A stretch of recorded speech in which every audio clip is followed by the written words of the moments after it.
নমস্কাৰ, আপোনাৰ সকলোকে মোৰ ঘৰুৱা কিটচেন চেনেললৈ স্বাগতম জনালোঁ। আজি মই আন এটা ৰেচিপি বনাবলৈ লৈছোঁ। ৰেচিপিটো হৈছে চুজি নাৰিকলৰ বৰফি। এনে আপোনালোকে বজাৰৰ বৰফি খায়ে থাকে, আজি ঘৰত বনাই খাই চাবচোন। আহকচোন, চুজি নাৰিকল বৰফি বনাবলৈ আমাক কি লাগিব।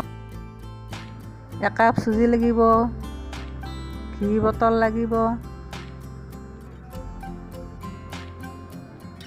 আধা কাপ চেনি লাগিব, ৰুকি থোৱা নাৰিকল আধা কাপ, পানী আধা কাপ, আৰু তাৰপিছত লাগিব ইলাচি গুড়ি অলপমান। যদি আপোনালোকে এই চেনেলটো লাইক, শ্বেয়াৰ, ছাবস্ক্ৰাইব কৰা নাই যদি কৰি ল'ব। আহক এতিয়া বনাওঁ। প্ৰথমতে গেছটো জ্বলাই ল'ব, তাৰপিছত কড়াহীটো দি দিব। ডাঙৰ চামুচেদি এচামুচ ঘি ল'ব,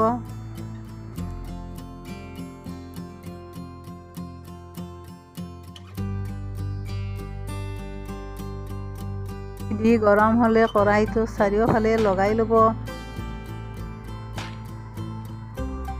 তাত চুজিখিনি দি দিব।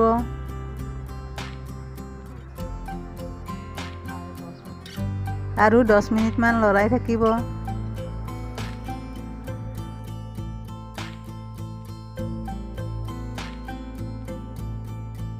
লৰাই যেতিয়া ভাজা গন্ধ ওলাব, তেতিয়া নাৰিকলখিনি দি দিব। চুজিৰ লগত নাৰিকলখিনি 5 মিনিটমান ভাজি থাকিব।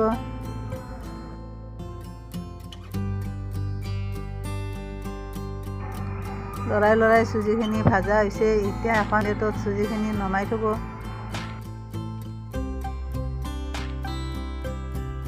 এতিয়া আমি চেনিৰ ঘোলটো বনাবলৈ কড়াহীটো দিছোঁ গেছৰ ওপৰত।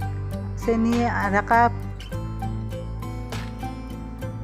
পানী আধা কাপ দি অলপ জুই দি লৰাই থাকিব।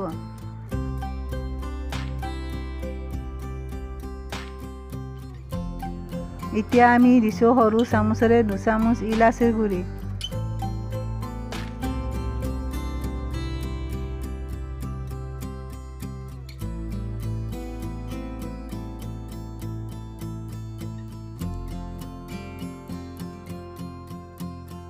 চেনিৰ ঘোলটো যেতিয়ালৈকে ডাঠ হৈ নাযায় তেতিয়ালৈকে লৰাই থাকিব।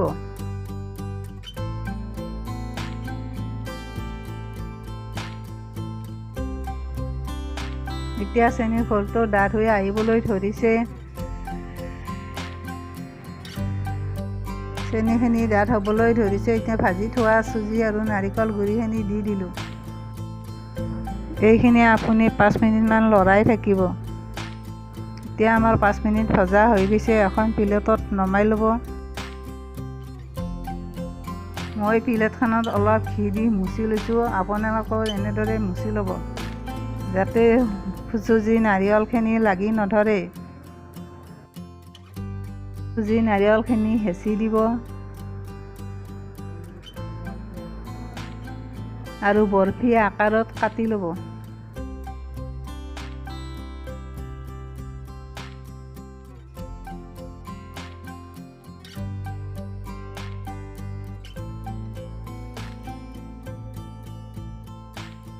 এতিয়া আপুনি বৰফিখিনি 1 ঘণ্টা ঠাণ্ডা হ'বলৈ দিব। 1 ঘণ্টা হৈ গৈছে। আমাৰ বৰফিখিনি ওলাই ল'ম। চুজি নাৰিকলৰ বৰফিখিনি খাই কেনে লাগিছে আমাৰ কমেণ্টত জনাব। আমাৰ ঘৰুৱা কিটচেন চেনেলটোলৈ লাইক, শ্বেয়াৰ আৰু ছাবস্ক্ৰাইব কৰিব নাপাহৰিব।